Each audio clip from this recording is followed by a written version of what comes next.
Hey now everyone, it's Steve Sievers for Bionic Buzz. We're here at the world famous San Diego Comic Con. It feels so good to be back. Now before we get started, we appreciate your support. Please hit that subscribe button, give this video a thumbs up, and follow us on all social media. Now let's go see who we can talk to. You're much better. Although we've had like 90% of our stuff canceled, so now we get to talk to proper people. Oh, you mean because it strikes? Yeah, that's not good. Rather talk to people that are not A-list. I don't want to talk to A-list. I do. You can start off. All right. So, when you're figuring out, is the music for the character or the scene more important? Combination, but like for TV, because it's such a fast-moving animal. I sit down at the beginning of the season with the showrunner and figure out those characters, and then really try to identify their themes, and that's always the focus. Right. The character, yeah. Yeah. And sometimes the scene, just like it's the structure of the scene that will dictate music, and that's punctuation. But I'm always trying to support the story and character. So I'm always curious where your passion for music kind of came from. Certain albums or live performances started this amazing music journey, or something that was just natural with you? It's weird. I've always been a musician. I've never particularly had passion for music, but I'm mentally ill, and music is therapy. Like that's the only thing that allows me to forget myself, and it's the only skill that I have. So it's just always, it's like breathing. Yeah. But it's not passion. It's weird. And I don't listen to music for relaxation. Now I listen to podcasts. I listen to people talking. So I'm a weird duck that way, Were you ever like in bands growing up? I was always in bands. From the time I was like 15, I was in bands. Yeah, always in bands. And then always and also getting bored of being in bands, because you're doing 12 songs and you're fighting with people. And I got really a marriage being in a band. Yeah. I know that. By the time my band life ended, I was so glad to be rid of it, and I love the people, but I was so sick of the conflict, but also the boredom of playing. Like, we were touring, you're playing 12 songs, and it's too repetitive, right? And the great thing about scoring is that it's just changing all the time, and it's throwing in the kitchen sink and weirdness that appealed to me a lot more. I could sustain it. So what kind of bands were you in? So I was in a band on Epic Sony called Sun 60. They called us, this was from 90 to 96. They called us alternative. It was kind of like the Violent Femmes. Oh, cool. So, but not as good. I think that's the operative thing. Not as good, unfortunately. But for the benefit of all of us, though. Yeah. Now you're making this music. Well, but this was actually just a much more authentic life for me. I never felt comfortable being in a band. I was in love with the lead singer, and I would have followed her anywhere. And if she said, "Let's open a rug shop," I'd be in a rug shop. But it was that, I hear that a lot from a lot of bands. Playing that same song over and over and over again. Yeah, it killed me. Your creativity again. Yeah. And now you're just a machine. Yeah. So I get that. Yeah, that was not fun. No, I bet. So when you're composing for characters that already have like themes or previous properties, how do you like make it fresh or new when you're composing? How much do you incorporate existing? I don't think I've ever done that. Okay.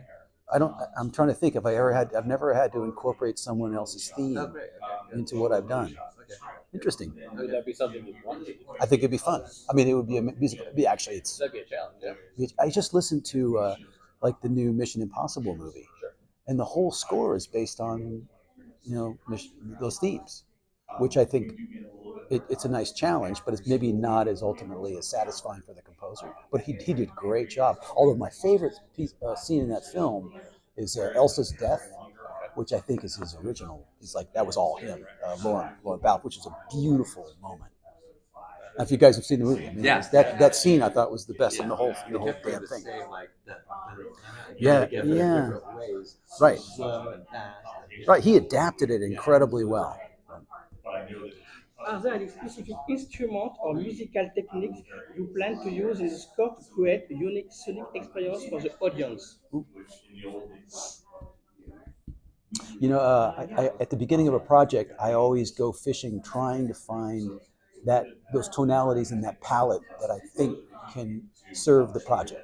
And I try to find, so that trying to become signatures, and it can be anything. There is no particular thing. You never know where you're going to find it, right? Or a combination of synthesis and live stuff. You never know.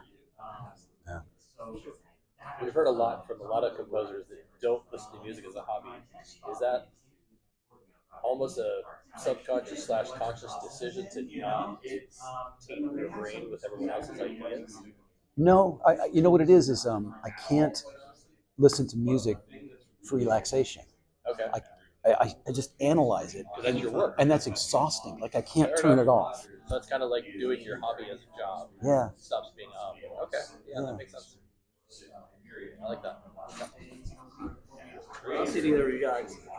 I mean, music to me is how I relax. It helps me with my emotions. It's crazy to think. Exercise. Exercise.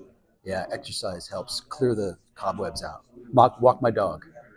We got 8 walks a day, and that's a good one. Yeah, like I'm like a monk. I'm on a repeat. You know, like every day is the same. So that's a big part of it. And a lot of the composers on the panel, there was, we just had 2 of them said that they got ideas for their songs. Yeah. Walking their dogs. Moving always helps. Creativity, it seems. Yeah. If I'm moving around, it always helps. Yeah. New influences as you go. You walk the same path all the time? No, got to break it up. You know, we'll hit the duck park, we'll hit the bluffs. We break it up a lot. So there is some break in Random. Yeah, there's always got to be a random element. Absolutely. Okay. Yeah. What is your social media for a social media shout out? Oh, I have an Instagram, David Russo Music. But you'll find it's not very social. I can never ever post something about my personal life. I couldn't do it, so I just post. You could do a dog. That's true. No, but I post music. You know, like there's a few people who like to re-experience the shows through the music. It's a very small select group of people. So for those people, I just post little stuff, and some people love it. You know, small select group of people that give a shit. Yeah. I don't know what the time frame is for especially a TV show in Gotham. It's brutal, my friend. 7 to 12 days, 38 minutes of music. Wow. It's crazy. And, you know, obviously you don't write every bit, so you can track stuff. But, you know, we would do a theme session at the beginning of the season where we do an orchestral session. I'd make sure I recorded theme melodies with no accompaniment so I could then take them and incorporate them. You know, always trying to build up some sort of library that you can use to just get the job done. But it can be nuts. It can be crazy. But, I mean, it has gotten so much easier over the years. When I started, it was pre-digital. Like, the world is completely changed. So I've been able to speed up incredibly just because of the technology. It wasn't possible before, you know. And you used to have an army of people. Yeah. Now it's just me. So because you can do it, and they expect you to do it, it can get crazy. Is there an instrument you've never played yet or written music for yet that you want to?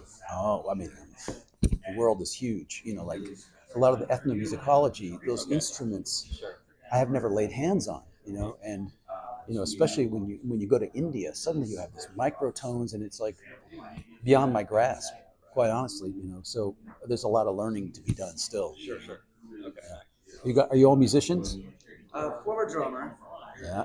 You're never a former drummer. It's true. I still can never break away. It's just, once I started living in apartments, it was hard. Oh yeah, it's true. And those practice pads are depressing, right? Yeah, it's not the same. No, it's not. Even the digital ones. I just like to get one eventually. But Yeah, that's true. Yeah.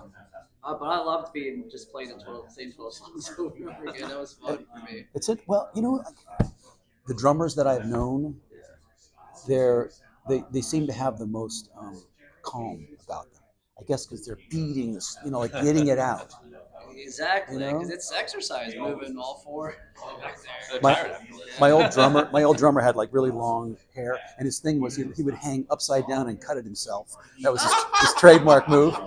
Okay. It was pretty cool. Oh my God. And he was good at it too. That would be a good TikTok video.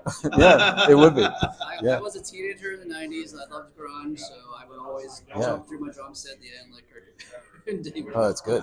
I work in the studio a lot with Rage Against the Machine. I work with Tom Morello a lot he did a bunch of remixes.